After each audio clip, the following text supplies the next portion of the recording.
I'm Angela, this is my husband Vince, and our two shelter dogs, Gracie and Loki, and we travel around full-time in our RV, finding fun things to do and hopefully sharing some interesting things with you. Mm-hmm. So today we are talking about my absolute favorite event of 2024, one of my favorite events that I've ever done, because this wasn't my first time at it, the Albuquerque Balloon Fiesta. Located in Albuquerque, New Mexico, it is an annual event that is the largest balloon festival, except in Albuquerque, it's a fiesta, in the world. And it started in 1972 with just 13 balloons and has since grown. One year they had over 1,000 balloons. They had to scale it back because as the city has developed more, there's less places to land. I hadn't been back to the city in 15 years until this trip, and I was shocked at the lack of places to land. But it's always a great event. I think this year they had like 600 balloons. Yeah, I believe so. And it's just incredible. And I gotta say, I mean, from when we first got together, you told me how much fun that this event is. And I mean, I don't think, if anything, you undersold it, because I had so much more fun than I even thought I would have. Between watching the sun come up over Sandia Peak, the colors of the balloons, the zebras walking around, just everybody walking around. It's the only event I can think of where you get to be down and literally interact with, whatever it is. You're not doing that on any other sport that I could think of. So you just can't beat. Beautiful location, great food, because the breakfast burritos are amazing, and great people, and just an event that's just awe-inspiring. So, like I said, this year they had about 600 balloons. It's a 9-day festival that always starts the first weekend in October.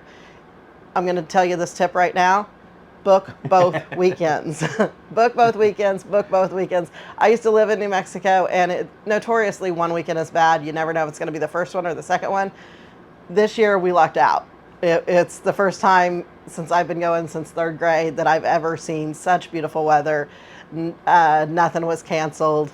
The weather was perfect, every single day. Incredible. So, but in the future, just book both weekends. You won't be sorry. Yeah. It's New Mexico. It's beautiful. It's fiesta during New Mexico. There's plenty of other things to do around there. Yeah. So, yeah. which you showed me. Yes. Yes. We were there for 60 days, so we did quite a bit of different things. So I think one of the neatest things about this event, what the event will consist of, first of all, is every day there's going to be a Mass Ascension in the morning. And by the Mass Ascension, it's all hands on balloons. So if there's 600 balloons, the pilots are given a briefing. Early, you're gonna either drive your own car in, or I suggest park and ride in from one of the other locations to avoid the parking mess. And they handle it very well, but it's just they're getting a lot of people into that area. But the pilots have a briefing and talk about the weather and everything, and it's up to the pilots individually if they go up. So if the weather's a little bit iffy, you might not have all of them, but when the weather's beautiful like it was this whole time, they all go up. So it's, they do them in waves, and they start, this one, they'll all lay out, and you see them all laid out on the field, and this row will start inflating, and as soon as they get up cold, then this row starts inflating up cold, and when this row goes to cold, this one goes to hot, and it just keeps going. So as they tier those across as to get everybody up in the air, everybody's on the field. You're on the field. You're walking around the inflating envelopes. And volunteering to help if you choose to. You might be recruited to hold a rope or hold down the basket. Or to be on chase crew. Yes. There's also booths that you can sign up to volunteer, because that changes your entire perspective on this event for sure. So after everybody takes the air, everybody hopes for the Albuquerque box to be in effect. And what the Albuquerque box is it's a weather phenomenon there coming down off the mountains that allow them to float this way and then go up or down and float back. And in some cases, they can even land back on Balloon Fiesta Park. It's not always in effect, but that's what everybody hopes for every time. Sometimes it's a little bit off, and sometimes they go and do touch and goes, splash and dashes in the Rio Grande River. Which next time we got to get a picture of that. I so want to get a picture of that. That's been on my list for a long time, and I never want to leave the park, so I never get it. Then throughout the day, there's different festival-like activities. There's vendors set up and different activities. There's some concerts sometimes, chainsaw art, that sort of thing. But what a lot of people do is they go to the morning and they hit those things in the morning, but then they kind of go take a nap because you've got up pretty early to be there. I think, we were getting up at 2 a.m. because we were staying on base, and that was a little bit of a drive. So we'd drive in to beat the traffic and then sleep in the truck in the parking lot for an hour and then go in. We did have media passes, so we went into the media tent at that point to kind of find out what was going on that day and everything. A lot of people, you're going to get up at, when I lived there before not being on a media pass, it was pretty common to get up at 3:30 to head in during that time to beat the traffic then too. So the difference is you're not in the media tent. But you need to get in that early because there's a drone show first thing, and they'll have Dawn Patrol go up to kind of test the air and everything so that the pilots can watch Dawn Patrol and how the balloon is reacting to the different air traffic and everything. Sorry, we're on base again, and we have a plane going over. So what a lot of people will do is they'll take a break and kind of go home and nap to come back for the evening events that night, because every evening then they have they call it the Glowdeo, and basically it'll be the balloons on the ground and lit up as the sun goes down. And so you'll have sunset and the balloons lighting up just with their candles. They don't take flight because that wouldn't be safe, but they're just kind of there for kids to see, and they're just beautiful then. All the special shapes as well. Yeah, all the special shapes is what's mostly happening. So, what really drives the event are the volunteers. Yes. I would say, and I don't have all the numbers, but I would say probably 99% of everything that's official with it is a volunteer. It's a very small staff that actually is paid and is in charge of the Balloon Fiesta. Everybody else is a volunteer that lives in the area and just loves the fiesta. And so that just is fascinating to me. So we did ask to speak with the staffer that handles all the volunteers, and we have that interview. Okay. My name's Tracy Hawkins, and I am the volunteer manager and the Balloon Discovery Center manager, and we call our volunteers navigators here. So if I use that term, that's why. So how many are there? So this year we have approximately 1,080 volunteers spread throughout different teams. There's 45 teams here at Balloon Fiesta. We do everything from safety officials who are out right now with the balloons to people working in this tent, the break tent for volunteers. We have courtesy shuttle drivers, bike valet. I mean, we have something for everybody. So. And it's all volunteer. There's no paid positions. These are people just volunteering their time? For the people that it is all volunteer. The ones that I manage are all volunteer. Yeah. That's amazing that they'll take this much time off of work or their personal lives to do this. So I have about 600 to 700 local volunteers, and then the rest come from out of town, out of state, out of country. I do have some from Germany that are here volunteering. So. What, if any, perks do they get from volunteering? So this year we put in a 5-shift minimum. So we ask for 5 shifts. If you do 5 shifts, you get, we try to really appreciate our navigators. So you get a jacket, 2 t-shirts, a program, a calendar, a badge, a lanyard, a pin. We have a break tent set up for you. We try to feed you every session that you come. We have a special parking pass so you can come in away from general parking, because without our navigators, I mean, we have to get them on the field. You get a 9-day admission pass so you can come on the days when you're not scheduled to volunteer, and you can come and enjoy the fiesta. How about the people that have RVs? Do they get any perks? I do. I am given a certain number of RV spaces that I am allowed to give to volunteers. If you do 40 hours of volunteer work, the RV is half off. If you do 51 or more hours of volunteer, the RV space is free. So you can come for the whole time and do your hours and get a free RV space. If somebody wanted to volunteer, where would they find the information, or how would they go about volunteering? So on bloomfiesta.com, under the Behind the Scenes tab, there's a tab called Volunteering. The new application will be sent out February 1st of 2025. One last one. Is there any kind of somebody who's volunteered for years and years and years, or do you want to go into that? I do. I have So we do have pins for 5, 10, 15, 20, 25, 30, 35, all the way. This is the 52nd. I believe I have a navigator here who is a 45 pin. Yes, and so we're kind of revamping that program right now, but I think it's awesome. And I have a lot of 20, 20, 25. They just keep coming back because we're all in love with balloons. So it's just fascinating that many people will come together and spend 9 days of their life through long hours. And I'm sure they're taking off work. Yes. Obviously. So. Yes. When we spoke to them, one of the other parts of Fiesta is the pins.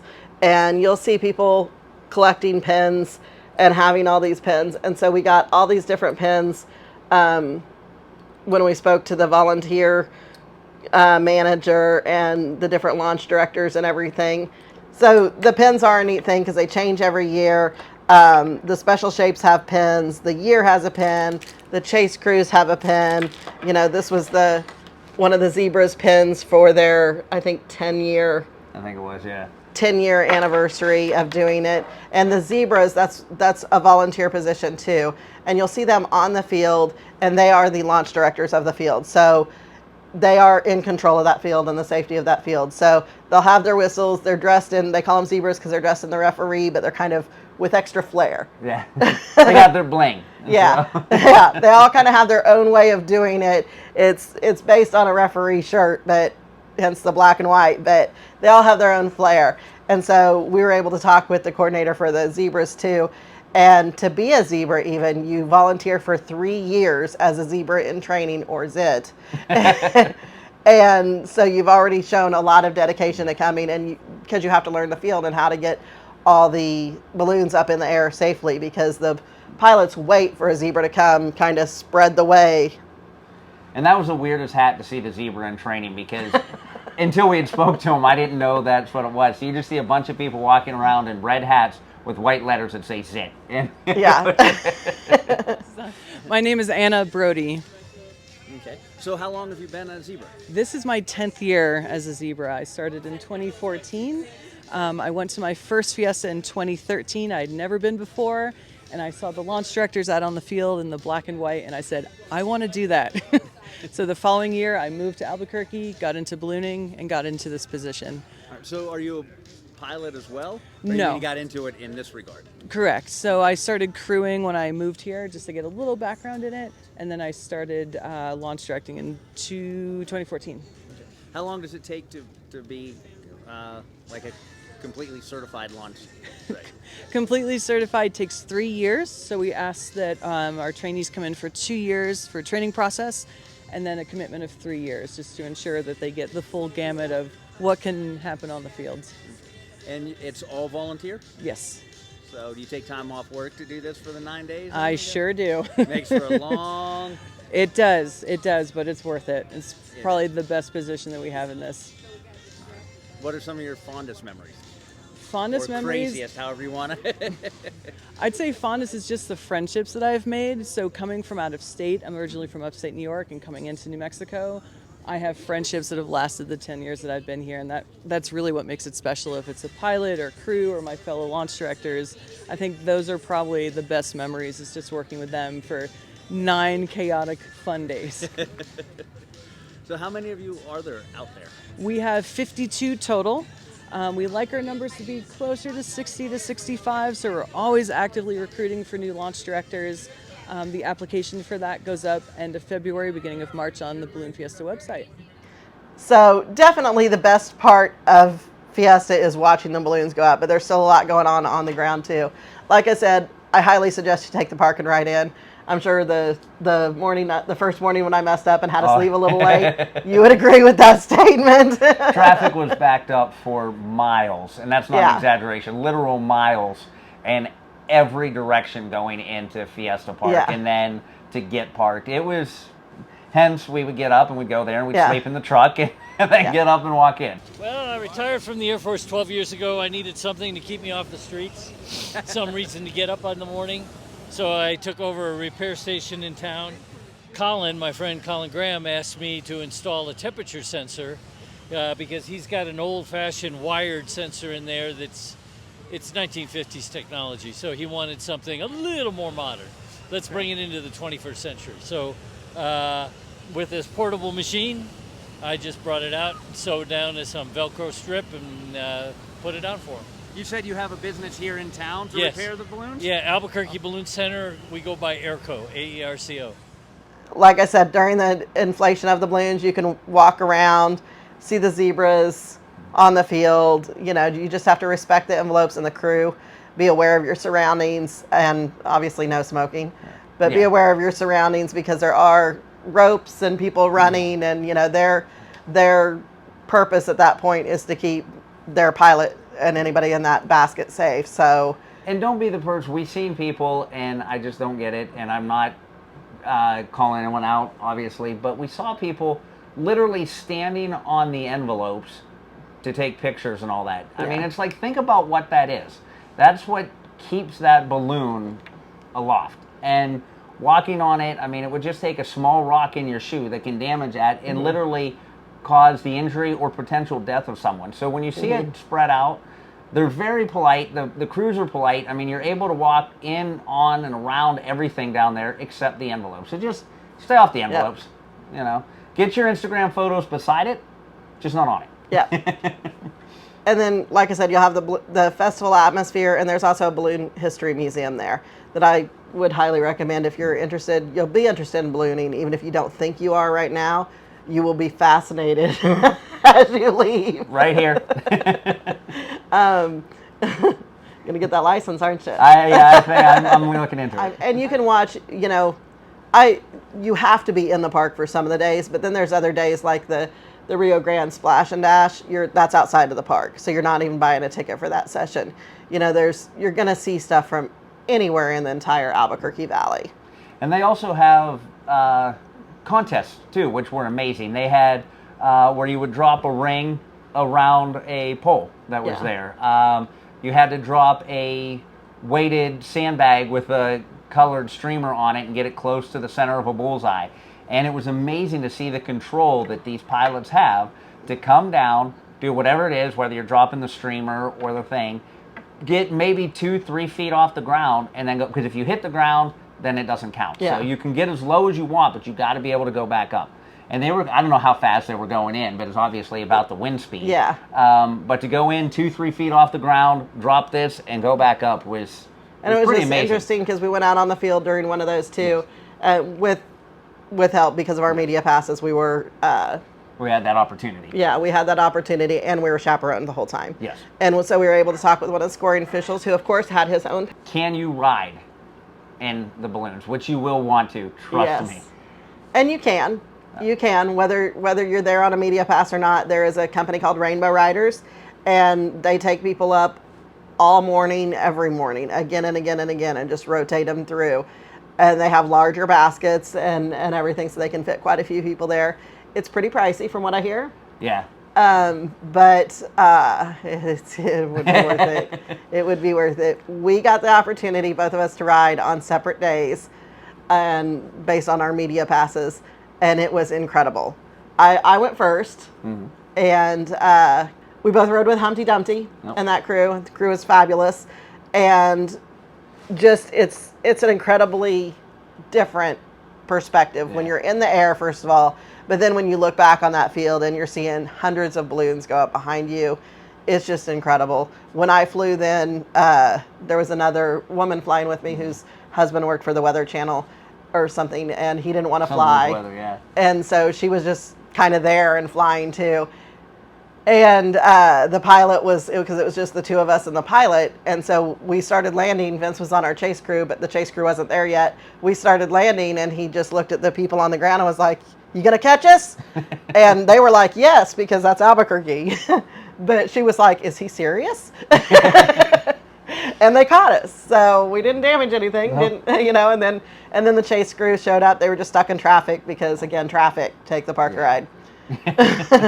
But then you got to ride a few days later with the same Yes. crew. Yes, and she was on a chase crew for Yep. me. I lucked out because the winds were different, so I got a longer ride. I got was a up much for, longer ride. I think about an hour, maybe a little over an Yeah. hour, and we flew almost outside the city limits of Albuquerque. And It was I thought for a second he was going to land in my old backyard.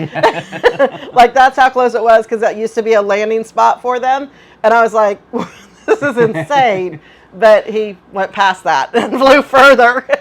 and looking around while we were up there and just seeing so many other balloons. Yeah. And it was wow. It was And the just- peacefulness of it. If you've never been in a balloon, the peacefulness of it is unlike anything else. We've obviously taken several helicopter rides. It's completely different. Obviously been in planes of all different sizes. Completely different. I've even done the glider where the plane tows you up and then you pull the string that you're being towed by, and you just kind of float around and catch the waves. Still completely different because this is open air. And the peacefulness is and incredible. when I was up there, I mean, I don't know exactly what our altitude was, but we could hear dogs barking in the yards Yep. as we flew. We could You hear heard people's everything. conversations Yeah. as they were saying, "Hey, look up there!" And so they Uh-huh. waved us, and we'd wave to them, and it was really cool. Yeah, it's and incredible. and so quiet, so quiet. Yeah, it's definitely, hopefully not a once in a lifetime opportunity. And with Humpty, it was amazing. They did a ceremony Yes. afterwards because for both of us, because it was our first times riding. All right, you just took part in the way man first flew, and you're probably wondering how this got started. So since you asked, I'll tell you. Several hundred years ago, there were a couple of guys named the Montgolfier who were brothers, and they had a paper factory. And they were on the south side of Paris. And to make the glue and all that for the paper and things, they had fires going on in the factory. And back then, the women wore these long skirts, hoops in them that drug along the ground as they would walk around. Well, as Mrs. Montgolfier would walk by the fires back in the factory, the scoop of her skirt would come up, and the guys could check out her ankles, and that was pretty risque then. So the Montgolfier brothers were sitting in the parlor, and they're drinking their wine, and they're talking about this. What could make this happen? What makes the skirt come up? They decide it's probably magical smoke. Another couple of bottles of wine later, and they come up with this idea: if they made a really big bag, filled it full of magical smoke, and held onto it, they could fly. Man's been trying to fly for hundreds of years up to then, gluing feathers to their back, hanging onto kites and all kinds of things, and they all died trying to do it. So they go to King Louis and they say, "Hey, we got this idea and we want to do this." King Louis says, "No, you can't do that. We don't want to kill people. We don't know what's going on. We don't know if there's gas up there. We don't know if there's oxygen or something that will kill you, poison, whatever. No, you can't go fly in the sky." So they're sitting around drinking wine in the parlor again, and they're trying to figure out what to do about this. And they come up with an idea. So they made a cage, and they put some animals in there. And they figured if the animals would go fly and survive, then man could probably do it. So they took a chicken, a duck, and a goat, put them in the cage, made a big bag, filled it full of magical smoke, let go, and it took off, and it flew and came down and landed. The animals were all okay, so they knew they had oxygen up there, they could breathe, and everything was fine there. Except when it landed, the goat stepped on the duck, and that was aviation's first quack up. So, they go back to King Louis. You like that? They go back to King Louis and they say, "Hey, yeah, this works, and so we want to do it now." And King Louis goes, "No, you're a nobleman, we can't risk you. Go find somebody in your factory or something to go do the flight." So they went back and put a notice on the bulletin board, said, "Hey, we're looking for somebody who wants to do this flight. We won't give you a pay increase, but we will give you a new title." So this guy comes walking up and goes, "Yeah, okay, I'll do it." So they great. So they advertise it. Well, like I said, everybody who tried to fly up until that point had killed themselves. So everybody thinks this guy's going to do this and get killed. So tens of thousands of people come to the square where they're going to launch it. Just happened to coincide when Jefferson and Ben Franklin were there signing the Treaty of Versailles. So they also got to witness this too. So what they did is they went down to the square. They made a really big bag. They held it till it was really, really full of magical smoke, and they let it go. And he took off and he floated down suburbs of Paris and sat down and everything was fine, and that was man's first flight. Well, we got two things out of that. First thing was the guy who happened to walk up and volunteer to do this, his name was Pietro Rosier. Pietro roughly translates into pilot. So anyone who has manned an aircraft and flown it is now called a pilot, whether it's a hot air balloon, an airplane, or whatever. And the second thing was Rosier's last name. We used that for a type of balloon. Rosier got, this is really cool, I want to keep doing this.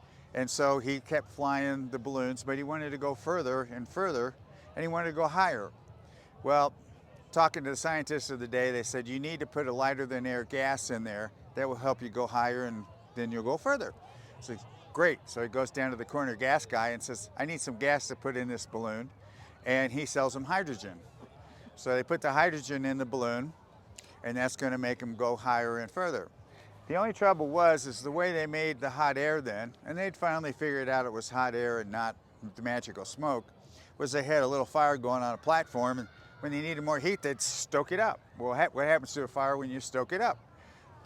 The embers go up. Well, they ignited the hydrogen, and that was the end of Rosier and the end of the balloon. But it actually worked. If you remember, about a dozen years ago, we had a round the world race with hot air balloons. And the bottom part, about the size of Humpty, was the hot air part.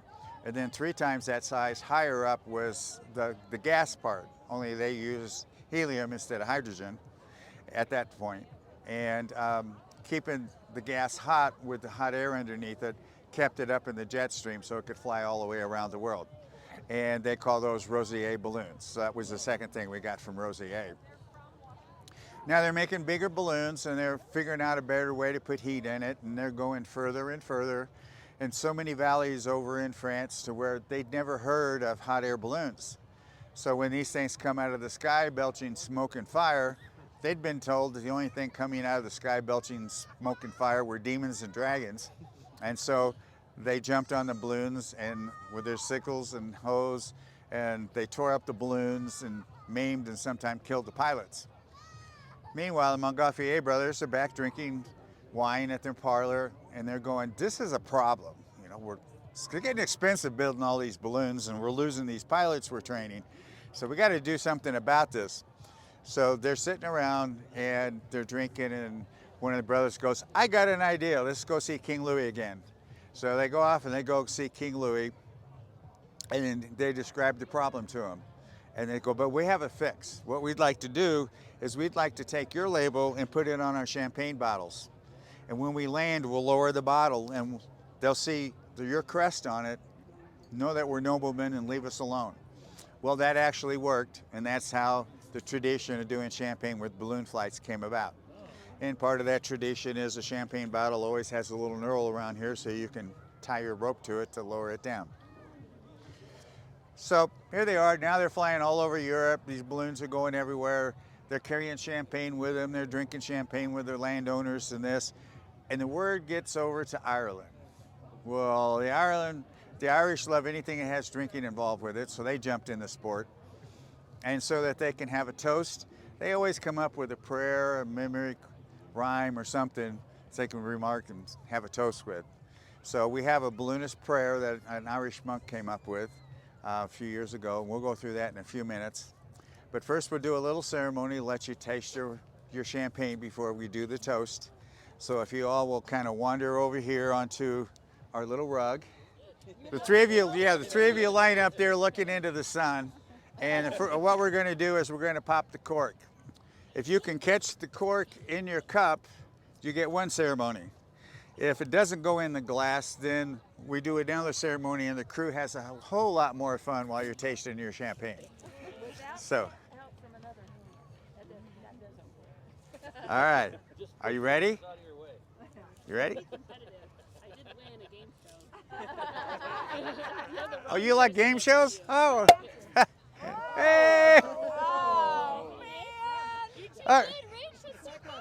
I thought this rug is important. It is now. It is now. Yeah, okay, all three of you kneel down on the rug. Okay, so now with your hands behind your back, reach over Lean over and taste your champagne.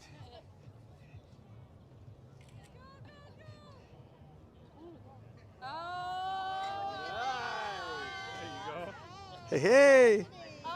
Then we both got our little balloons for our champagne that we have kept, and even in this tiny little space of what 300 and something 300 square square feet, we keep our little balloons. So that was definitely, if it's been on your list, move it to the top of your list because it's time to get out to Albuquerque and do this fiesta. You're going to want to plan ahead for sure.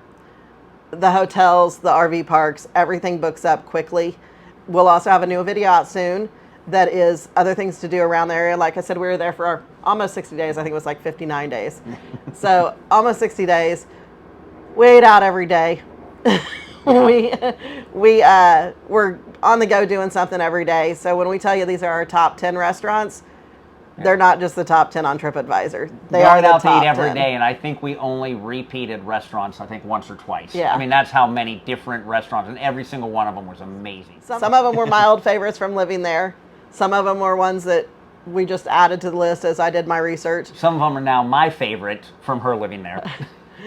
One of them was a not documented, not licensed, I guess it would be, food truck that just locals in Albuquerque search out and call it for the Forbidden Taco Truck, and we chased it down in a not great part of town in a closed up But the food was amazing. Walgreens that had a message going on it that we were trespassing and would be arrested soon.